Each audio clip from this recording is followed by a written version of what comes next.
ഭക്ഷണം അമിതമായി കഴിക്കുന്നത് നല്ലോണം ശ്രദ്ധിക്കണം. അത് ഹൃദയത്തിനെ മരവിച്ച് പടയുന്ന ഒന്നാണ്. രണ്ടാമത്തെ കാരണമാണ് അമിതമായ ഉറക്കം. ഹൃദയം മരവിച്ച ഒരു മനുഷ്യന്റെ ഏറ്റവും വലിയ അടയാളമാണ് അമിതമായ ഉറക്കമെന്നുള്ളത്. അതുകൊണ്ടാ ഹസനുൽ ബസരി തങ്ങൾ പറഞ്ഞത്, മനുഷ്യ നിനക്ക് ഉറങ്ങാനുള്ള ലോകം എവിടെയാണ്? അന്നൗമു ഇലൽ ഖബരി, ഉറങ്ങേണ്ട ലോകം അത് ഖബറാണ്. നംക നൗമത്തിൽ അറൂസ്, പുതിയാപ്പള ഉറങ്ങും പോലെ ഉറങ്ങിക്കോ എന്ന് നിന്നോട് മലക്കുകൾ പറയുന്നത് ഖബറിലാണ്.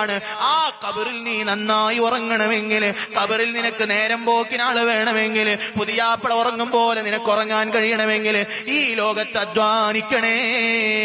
അങ്ങനെ നിനക്ക് പടച്ചറപ്പിന്റെ മാർഗത്തിൽ അധ്വാനിക്കാൻ കഴിയണമെങ്കിൽ നിന്റെ അമിതമായ ദുനിയാവിലുള്ള ഉറക്കം അത് നീ ഒന്ന് മാറ്റിവെക്കണേ. പരിശുദ്ധമാക്കപ്പെട്ട ഖുർആൻ പറഞ്ഞത് അതാണ്. മഹാന്മാരായ പണ്ഡിതന്മാർ നമ്മെ പഠിപ്പിക്കുന്നത് അതാണ്. മൂന്നാമതെന്താണ്? ഒരു മനുഷ്യന്റെ ഹൃദയം മരവിച്ചു പോയാൽ അയാൾ ഏറ്റവും കൂടുതൽ ആഗ്രഹിക്കുന്നത് വിശ്രമമാണ്. എപ്പോഴും ഞാനൊരൽപ്പം വിശ്രമിക്കണമെന്ന് ചിന്തിക്കുന്നവരാണ്. പക്ഷേ മഹാന്മാര് പറയുന്നു, വിശ്രമിക്കേണ്ട ലോകം ഇവിടെയല്ല, നിനക്ക് വിശ്രമിക്കേണ്ട സമയം ഇവിടെയല്ല. ഉമ്മ, നമുക്ക് വിശ്രമത്തോടെ സന്തോഷത്തോടെ കടക്കേണ്ട ഒരു പാലമുണ്ട്, സിറാത്ത് പാലമുണ്ട്.